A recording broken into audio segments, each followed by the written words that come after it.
شخصیت میں کی جو سب سے نمایاں خوبی جو تھی، ایک تو ان کی نرم دلی تھی، دوسری محبت اور معافی۔ جیسے کہ ان کی شروع میں بتایا گیا ہے کہ ان کے وہ 11 بھائی تھے، ان کے والد جو تھے وہ حضرت یوسف علیہ السلام سے بہت محبت کرتے تھے، جس کی بنا پر ان کے بھائیوں میں ان کے دل میں بغض اور حسد اور کینہ جو ہے اس نے جنم لے لیا، اور وہ طرح طرح سے انہیں بہانے سے ان کو بے عزت کرنے کی کوشش کرتے رہتے تھے۔ لیکن اللہ تعالیٰ کے فضل و کرم سے ان کے والد جو تھے ان کی عزت میں ان پہ کوئی فرق نہیں آیا۔ پھر انہوں نے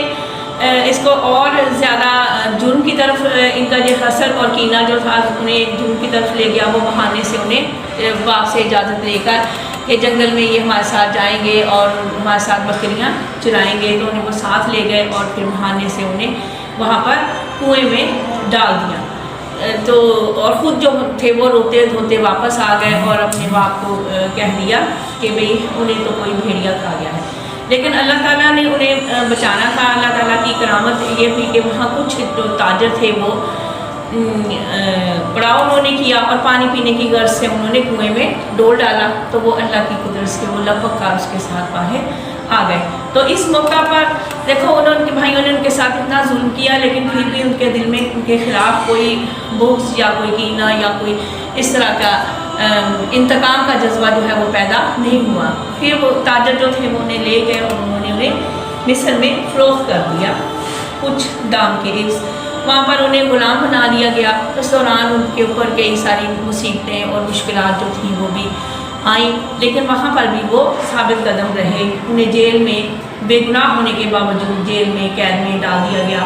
وہاں پر جو ان کے ساتھی قیدی تھے ان کے ساتھ انہوں نے بہت اچھا سلوک کیا، بلکہ انہیں خوابوں کی تعبیر سکھائی، انہیں دین کا علم سکھایا۔